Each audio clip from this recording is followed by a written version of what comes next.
It is Al-Qaeda's first strike at America. Hundreds are killed by bombs at 2 US embassies in Africa. The scale of the bombing was enormous. It is the beginning of a new era of terrorism.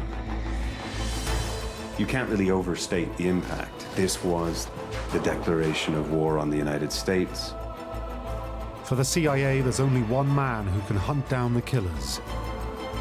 The legendary operative, John Bennett. He is entrepreneurial, aggressive. He is exactly the sort of person in a war zone that you would want in charge. The terrorists are operating from a country that's a no-go zone for the US. It was very dangerous. The Somali clans will turn you over for a few dollars. The top-secret mission?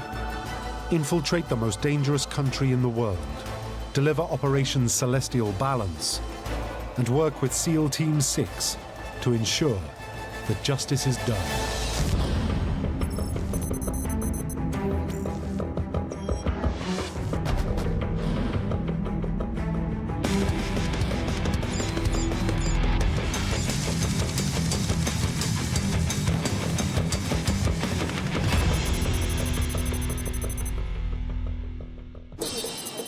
It's a bustling August morning in Nairobi, the capital of the East African state of Kenya.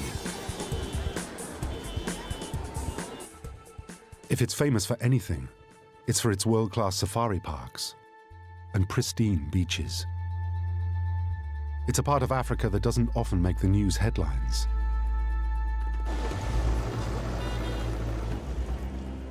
Just after 10:30 a.m.,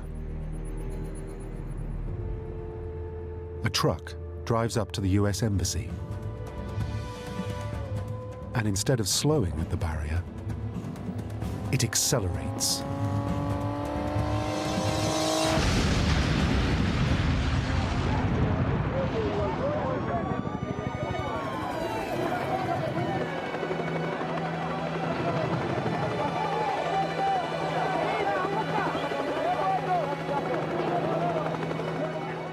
The scale of the bombing was enormous.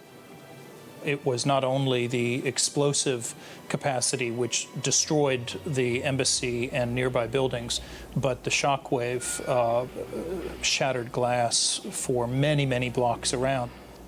Most of the Kenyans who were injured badly were hit by flying glass. The final death toll is 12 Americans and 200 Kenyans, with over 4,000 injured.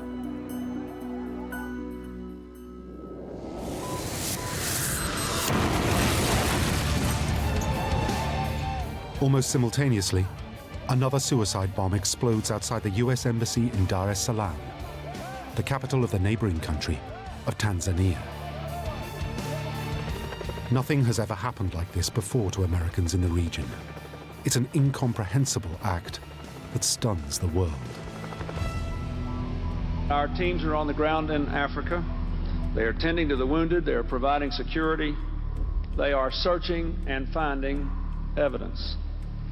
We will do whatever we can to bring the murderers to justice.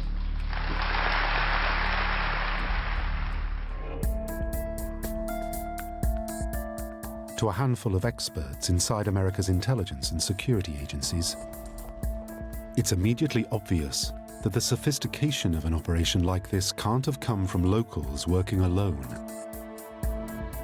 The suspicion is that a Saudi prince few have heard of, called Osama bin Laden, is behind the attacks.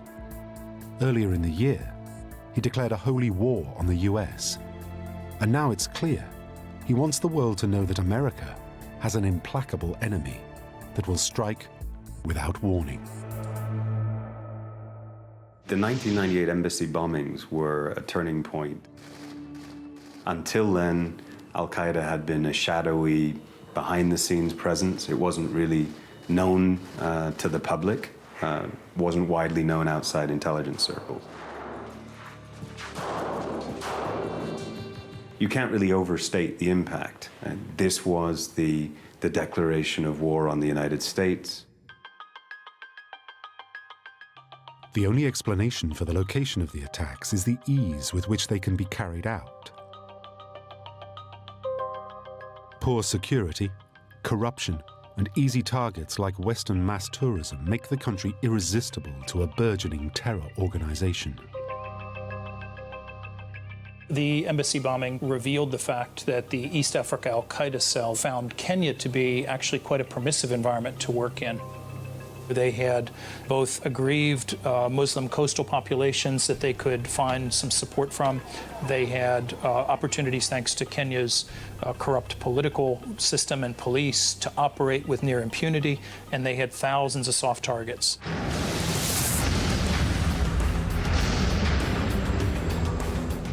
Almost immediately, the US hits back at known Al-Qaeda targets. Today, I ordered our armed forces to strike at terrorist-related facilities in Afghanistan and Sudan. But they fail to achieve their objectives. The strikes on a base in Sudan destroy a harmless pharmaceutical factory.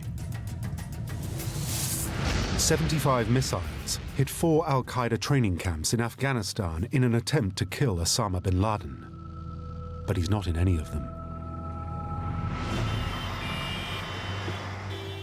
As well as tracking down Osama bin Laden, the CIA wants the local cell responsible for the planning and the execution of the attacks. Within hours of the bombing, Kenyan police have an amazing stroke of luck. They arrest a man who turns out to be one of the bombers, who panicked and fled at the last minute. On his cell phone are numbers that confirm his links to Al-Qaeda. But he gives an even more valuable piece of information: the name of his Al-Qaeda handler in Nairobi. That name is Harun Fazul.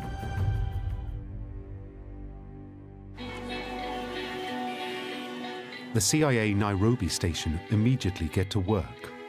They check NSA wiretaps of Osama bin Laden's calls to Nairobi and see regular connections to the offices of an aid charity and conversations with an employee there called Fazul. When investigators raid the charity's offices, they discover fake passports that show that Harun Fazul is an alias used by someone called Fazul Abdullah Mohammed. It turns out he's a hardened terrorist with over a decade's experience. Fazul had a very long and winding background. He moved to several different places, in and out of Africa, even going as far as going to Pakistan. He was the personal secretary to Osama bin Laden, and then moved with bin Laden back to Sudan. Fazul really became one of the guys that was a foreign operations director, took on this role of doing the big external foreign attacks for Al-Qaeda, and specifically the Horn of Africa. He would make trips into Kenya, and so leading up to the embassy bombings, he would go there, set up logistics, look at financing and money. Investigators also discover that Fazul is assisted by a young protege called Saleh Ali Nabhan. Further interrogations reveal that the two terrorists fled Kenya on the eve of the bombing. CIA analysts conclude they must have gone to one particular country. Kenya's violent, lawless, and chaotic neighbor, Somalia, is the perfect safe haven for terrorists on the run. For years, it's been a no-go area for Americans, thanks to the notorious Battle of Mogadishu 5 years earlier.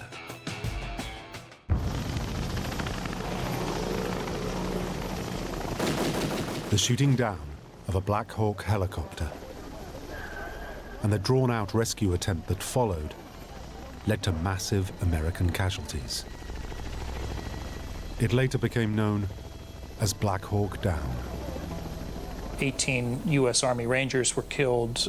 Hundreds of Somalis died in that. The U.S. pulled out, and Somalia was left to its own devices for a number of years.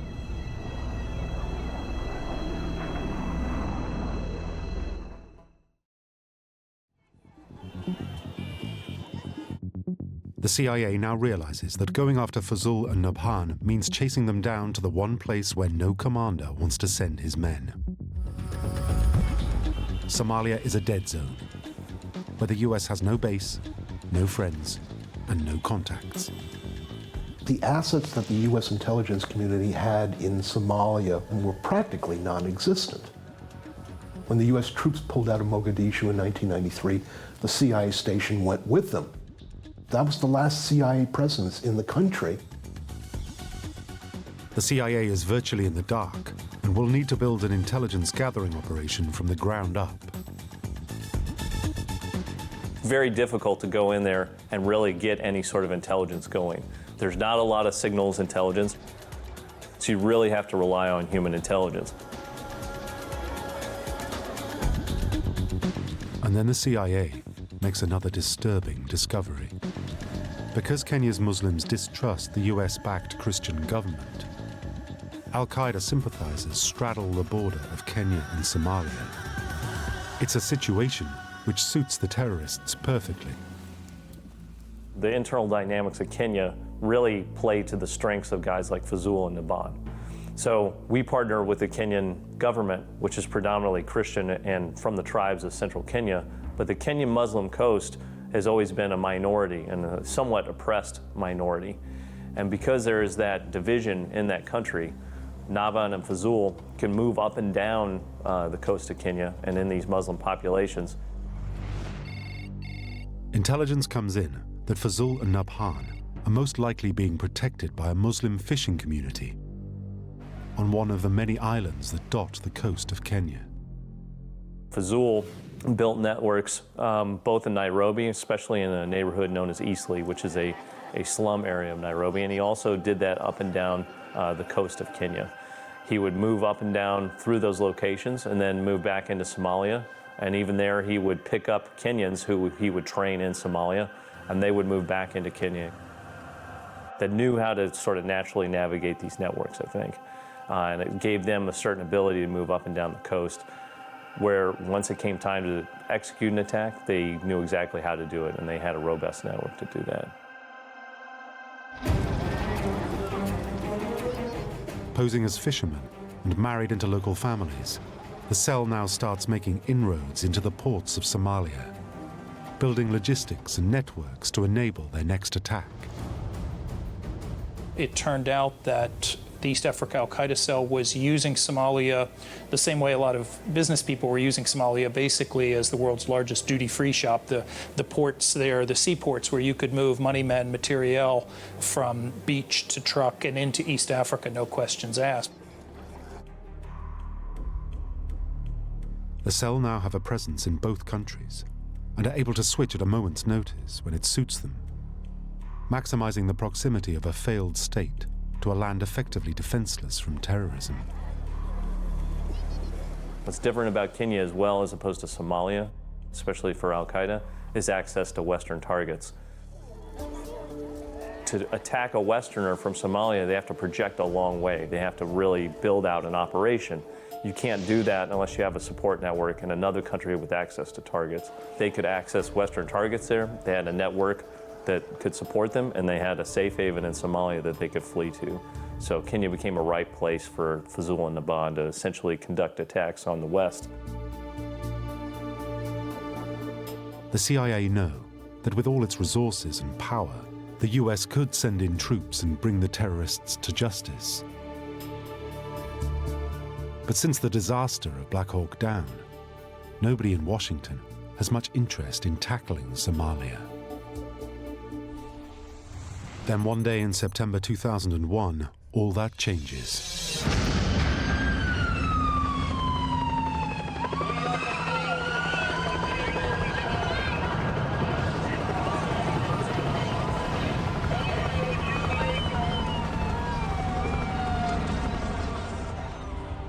In a have ordered that the full resources of the federal government go to help the victims and their families, and to conduct a full-scale investigation to hunt down and to find those folks who committed this act. 9/11 suddenly put Somalia on the front burner of U.S. counterterrorism concerns. The U.S. government had very good reason to believe that as it hit Al-Qaeda in Afghanistan, Al-Qaeda would disperse to ungoverned space, places where it would be beyond the reach of rule of law. And Somalia, of course, is a country with a completely collapsed state, an Islamic country. And so Somalia immediately garnered a lot of attention. With an overnight change in policy towards the terror threat in Africa, the hunt for the masterminds behind the embassy bombings now becomes a top priority. The US is now determined to prevent Somalia becoming a haven for Al-Qaeda. And President Bush allocates $100 million of military spending to the region. At the center of the package is an expanded military base on Somalia's northern border and a massive investment in the CIA operation in Kenya with a substantial influx of intelligence operatives and special forces. So the CIA station in Nairobi was dramatically reinforced. We brought in a bunch of military guys. You know, the cover was they were part of a training mission for the Kenyan military. And in fact, they were all special forces operators with some paramilitary experience with the CIA. And these guys became the nucleus for trying to figure out what was going on inside Somalia.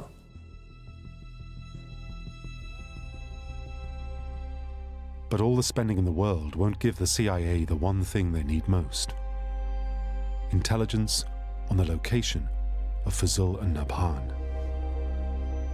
They need contacts in Somalia, and despite the increased investment, a year on from 9/11, the trail is still ice cold.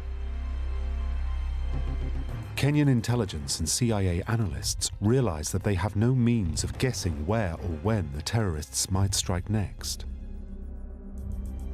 All they can be certain of is, it's only a matter of time before they do.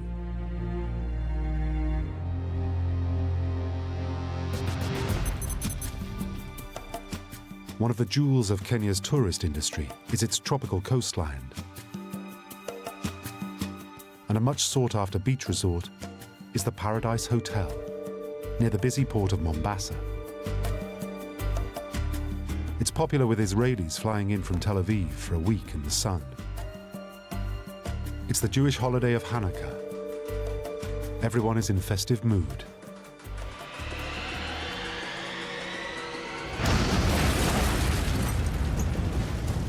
Suddenly, a car explodes outside the hotel.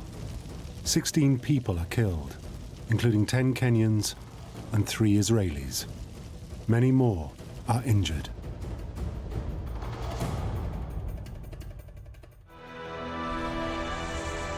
A mile away at the same time, a chartered passenger flight from Mombasa to Israel takes off carrying 200 holidaymakers heading home.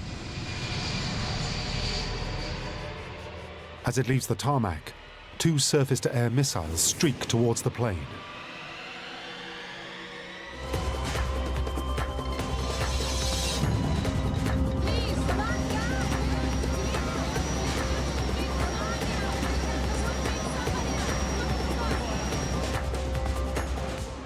The missiles only just miss their target. Simultaneous, coordinated attacks, the Al-Qaeda signature. Just like the twin bombings of the US embassies 4 years earlier. They do a 2-prong attack. The first group is 2 suicide bombers that go to the Paradise Hotel, but Naban takes on the role of leading this sort of effort at the Mombasa airport.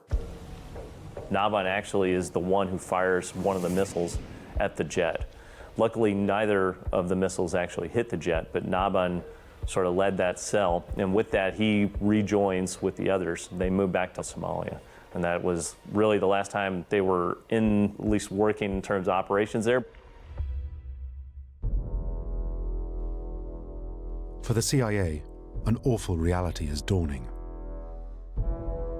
Despite the massive investment in counterterrorism since 9/11, the bombers have struck again, just a few hundred miles from their last attack, in an operation that could have been even more deadly. American and Kenyan agents now realize Al-Qaeda is accelerating its attacks on Western targets. And the CIA will now more than ever need to hunt them down. It's a wake-up call for anyone who thought that the war on terror was going America's way in East Africa. Fazul and Nabhan now base themselves permanently in Somalia, but have a network of operatives who they can use to plan an ambitious series of attacks on Western hotels in Kenya.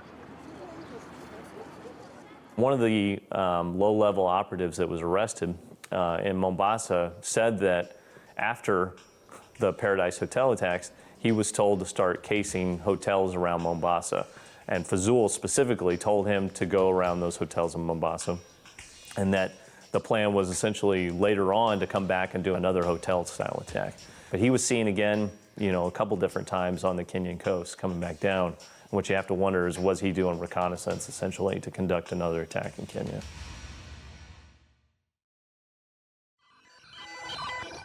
And then there's a breakthrough. Satellite phone intercepts reveal a dramatic increase in Al-Qaeda-related activity in Somalia's capital, Mogadishu. It suggests that this must be the terrorist cell's base of operations. The East Africa Al-Qaeda cell started coming and going from Mogadishu back to Kenya. We're talking about a small number of what the US government called high-value targets, maybe 5 people. And that meant that the US now had specific targets of interest in Mogadishu that it was going to try to pursue. The problem the CIA faces is that they need a presence on the ground in Mogadishu. But that simply isn't possible. Somalia is completely lawless. The US military were driven out 5 years earlier. It's anarchy in which outsiders don't stand a chance.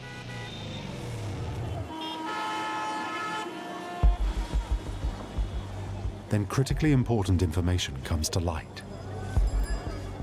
Buoyed by their successful attacks in Kenya, the terrorists Fazul and Nabhan have become confident and are starting to raise their profile. It allows the CIA to start picking up their trail. They are forging links with local Somali extremists who are now offering them protection. For the CIA, it's a game changer. It became increasingly clear that the Al-Qaeda East Africa network had local allies in Somalia, that it was protected by some militias. At that time, they had no name. Their leadership was still unknown, but that there was a nexus in Somalia between Al-Qaeda East Africa and local extremists. And from that point onwards, American counterterrorism efforts really started to focus on the Al-Qaeda leadership in Somalia and their local associates. The CIA realized that with Al-Qaeda building its presence in Somalia's capital, they have to think the unthinkable. They will have to send agents in a covert operation to the most dangerous place in all Africa for Americans. They turn to the only man who can make that happen. A legendary operative steeped in years of top-secret missions in Africa. Famous for taking extreme risks and getting results in his pursuit of targets. His name is John Bennett. John Bennett was pretty good at his job. He is entrepreneurial. He is aggressive. He is exactly the sort of person in a war zone that you would want in charge of your operation. He's not afraid to take risks. in an intelligence community that was criticized after 9/11 for being risk adverse. He was the exact opposite. Bennett is under no illusions about what he faces. He knows that the kind of intelligence network the CIA must build will only be done by experts with years of experience in Africa. And even then, it's a massive task. Building an intelligence network under those sorts of conditions is extremely, extremely difficult. The other thing that's unique about Somalia, there are lots of foreign cultures that, don't like outsiders. This is very common in places where Al-Qaeda hides, but in Somalia, maybe more than anywhere else, they don't trust foreigners. It's a very clan-based society, and because of that clan basis, how do you essentially build intelligence inside a clan that you have no access to and almost no contact with?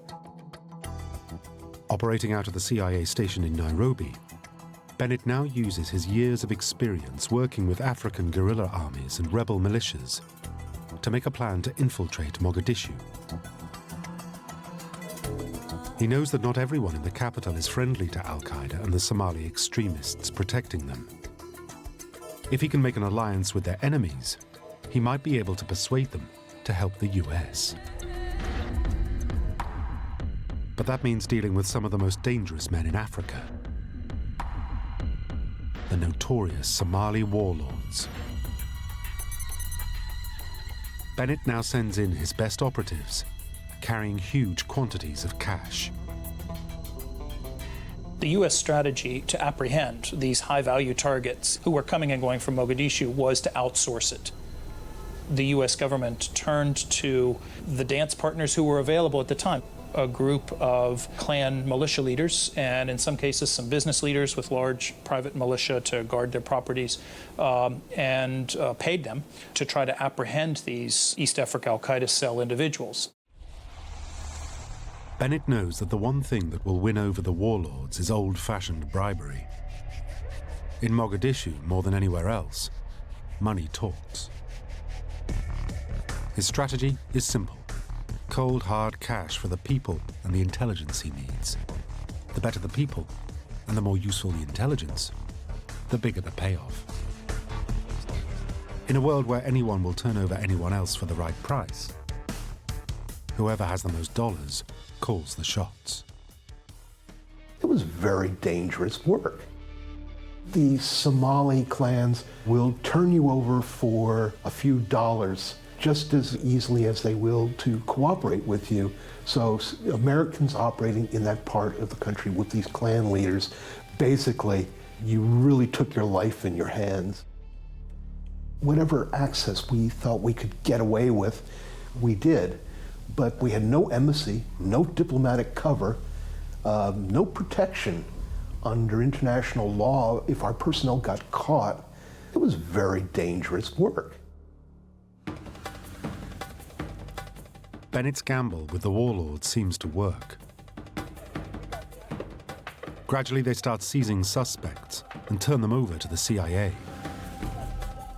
Some of these figures were engaged then in trying to identify, to track down Al-Qaeda leadership.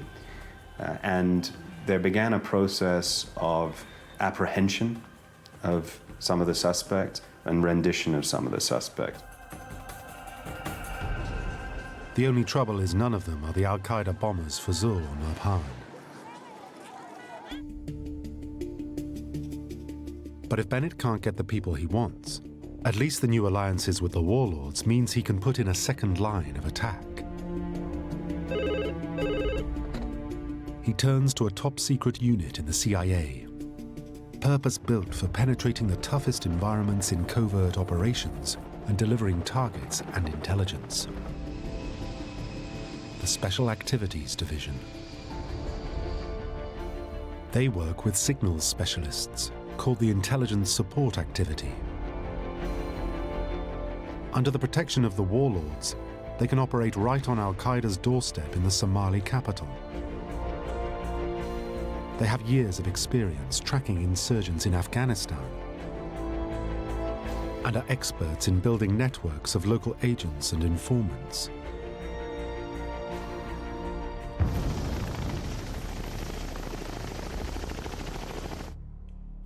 They start tapping the cell phone traffic of Mogadishu's terror groups, hunting for clues on the whereabouts of Fazul and Nabhan. And then Bennett deploys a third strategy. Somalia's roads are full of trucks carrying freight across the borders into Kenya and Ethiopia. Drivers and traders travel widely in the country, and for the right price, will act as spies. Almost immediately, Bennett's various intelligence strategies deliver a result. Multiple sources confirm the existence of a new Al-Qaeda cell run by Nabhan and a well-advanced plot with the potential for massive casualties. Nabhan is planning to charter a plane and crash it into the US Embassy in Nairobi. 2 truck bombs will explode simultaneously at the gates of the newly rebuilt compound. All flights between Somalia and Kenya are immediately suspended and the embassy is evacuated.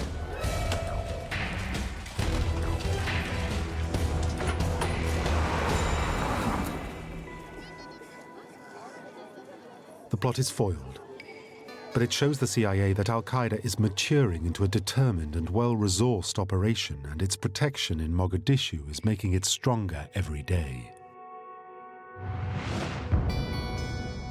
The strategy of CIA boss John Bennett should be yielding suspects and getting investigators closer to the terrorists. But it hits a problem. As the months pass, it's clear that the warlords are taking the CIA's money, but mostly delivering excuses.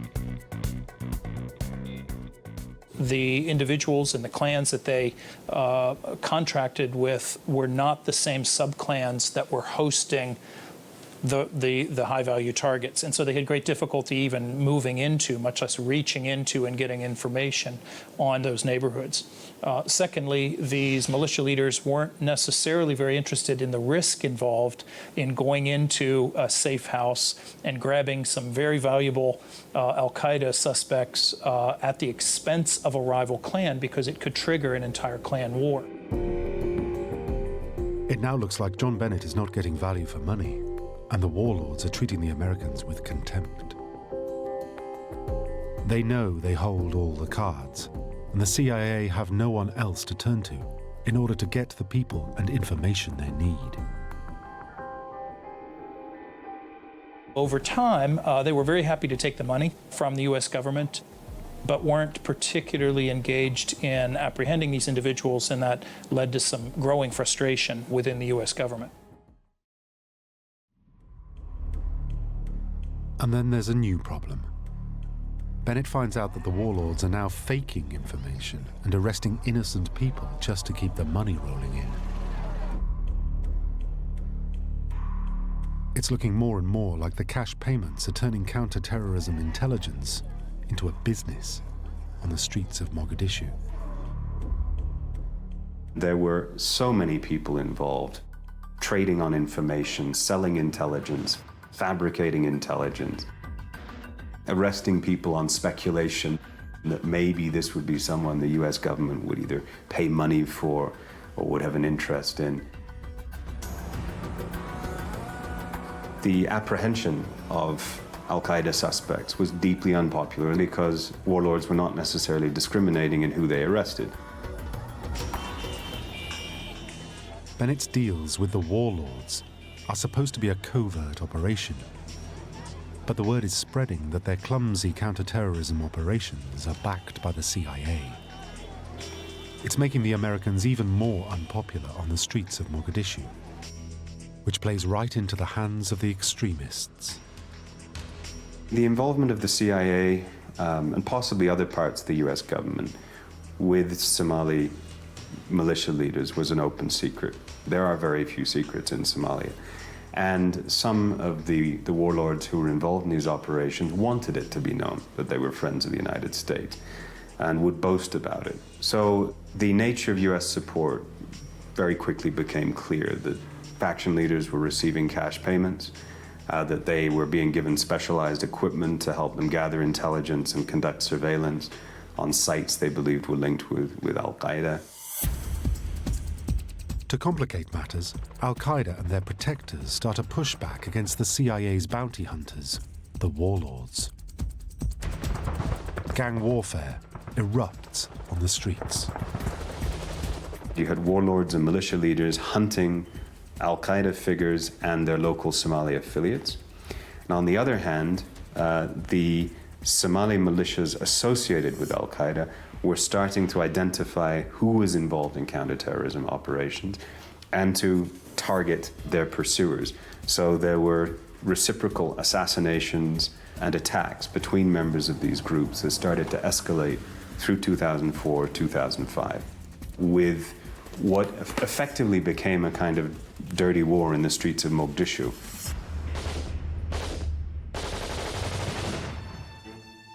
Then the signals specialists, the intelligence support activity, discover from wiretaps a worrying development.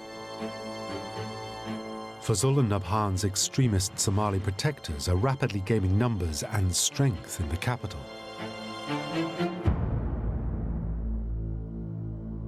And it was around 2002, 2004 that we began to see the rise of a small militia, a Sharia court militia that was answering to one of about 14 Sharia courts in Mogadishu, almost none of which were radical. They were traditional, they were governed by traditional Sufi clerics and clan elders, but this one Sharia court had radical elements in it, and that militia came to be known eventually as Shabab. And it included some mujahideen who had been in Afghanistan, and that was the link that the East Africa Al-Qaeda cell was exploiting there. The terrorists are now protected by thousands of extreme Islamists who are every bit as dangerous as Al-Qaeda, and their main enemy is the warlords working with the CIA. It couldn't be worse news. The CIA is losing its protection in Mogadishu. The balance of power in the city is switching from the warlords to the extremists. And the Americans are on the wrong side. To the operatives on the ground, despite all their efforts, it looks like the CIA will be driven out of Somalia again. And then something remarkable happened. The Ethiopian armed forces invaded Somalia.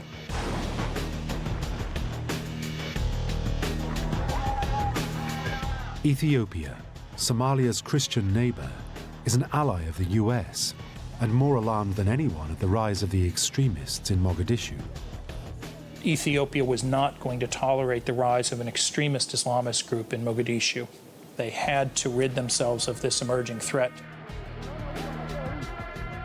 Ethiopia sent over 10,000 troops and captured Mogadishu. Amazingly, the CIA is back in with a chance. It's about the best Christmas present Bennett could have hoped for. When Ethiopia's army sweeps through Somalia, the CIA gets an open invitation to move as close to the action as they want.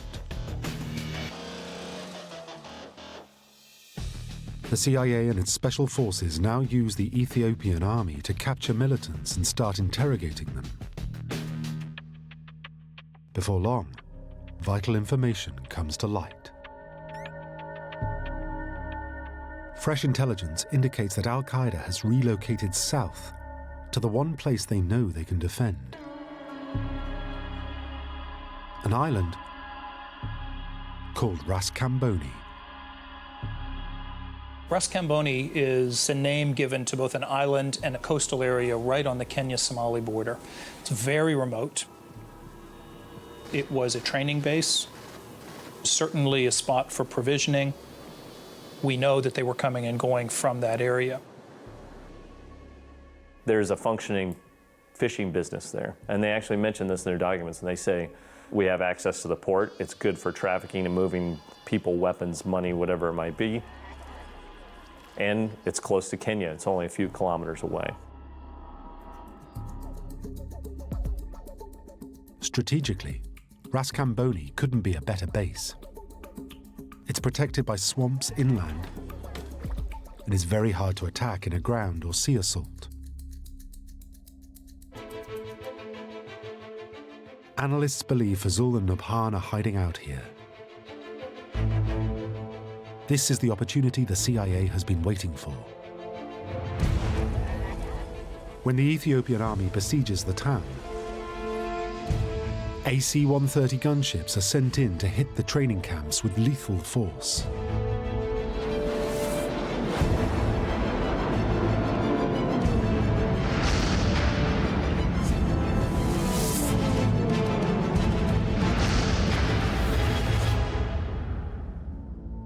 The camps are flattened, but there's no sign of Fazul or Nabhan.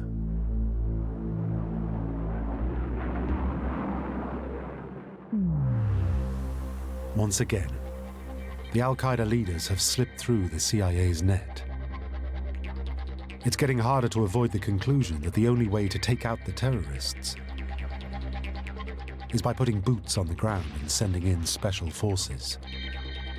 It will mean risking another Black Hawk Down.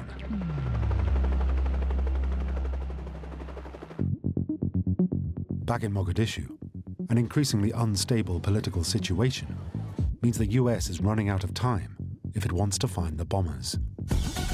Despite the Ethiopian invasion, Al-Shabaab, the extremist protectors of the Al-Qaeda terrorists, Fazul and Nabhan, is rapidly gaining mass popularity.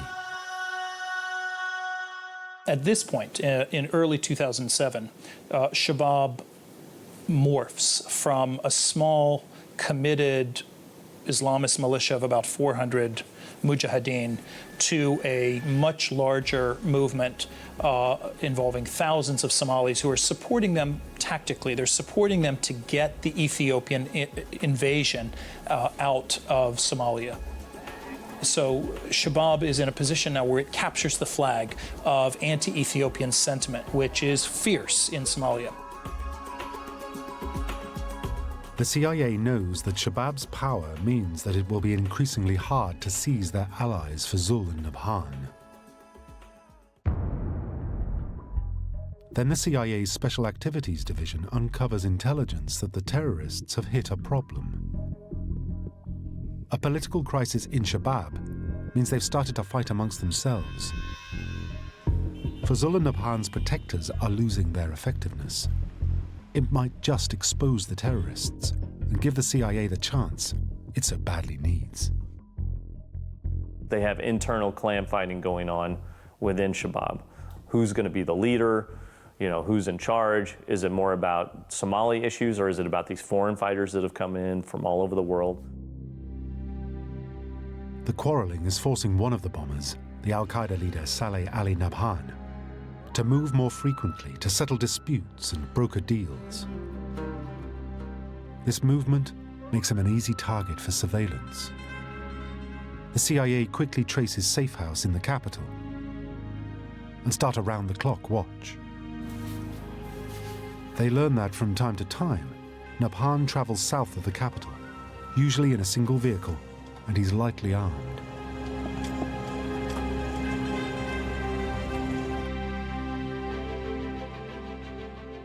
The CIA puts forward a plan to senior commanders in Washington to take Nabhan in a snatch operation, dead or alive.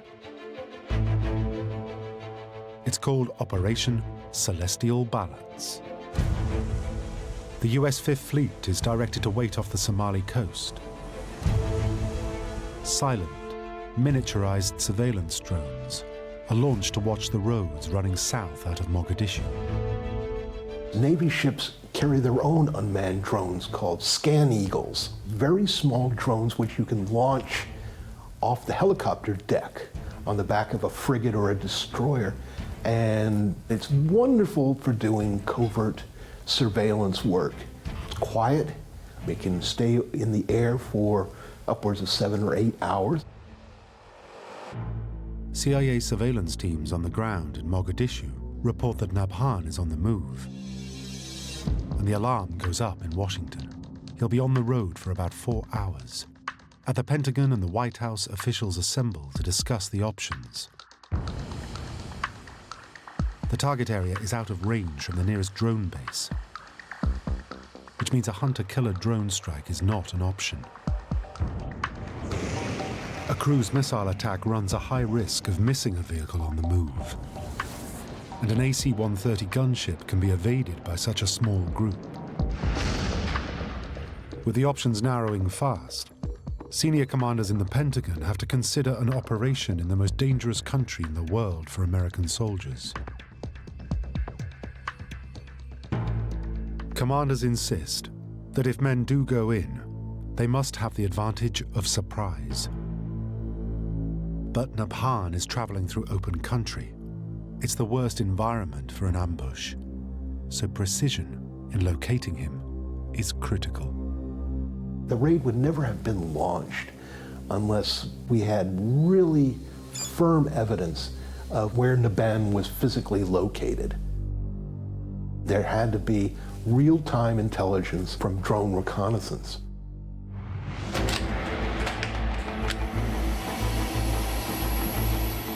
SEAL Team 6, stationed on a nearby Navy destroyer, now receive their orders. The plan is simple. Make an airborne assault. Scan Eagle's surveillance now proves crucial in tracking Nabhan and his men. As they travel out of the capital, a squad of 4 Little Bird helicopters, backed up by 4 Black Hawks, launches from naval vessels just off the Somali coast.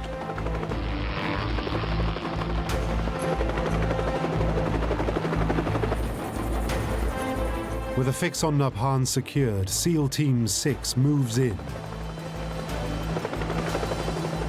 and engages the Al-Qaeda bomber.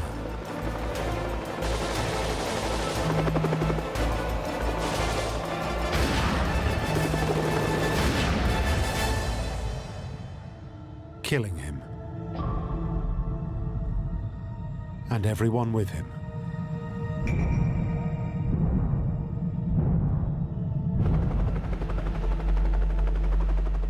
It was unmanned drone video coverage that gave the commandos the location of their target and allowed them to do the job.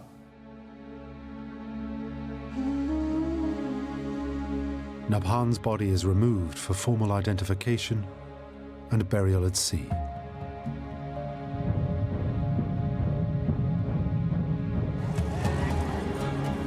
But the CIA's work is not quite finished, and the hunt is on for his fellow Al-Qaeda conspirator, Fazul Mohammed. It's not long before he's located and tracked, and killed in a firefight with the Somali National Army.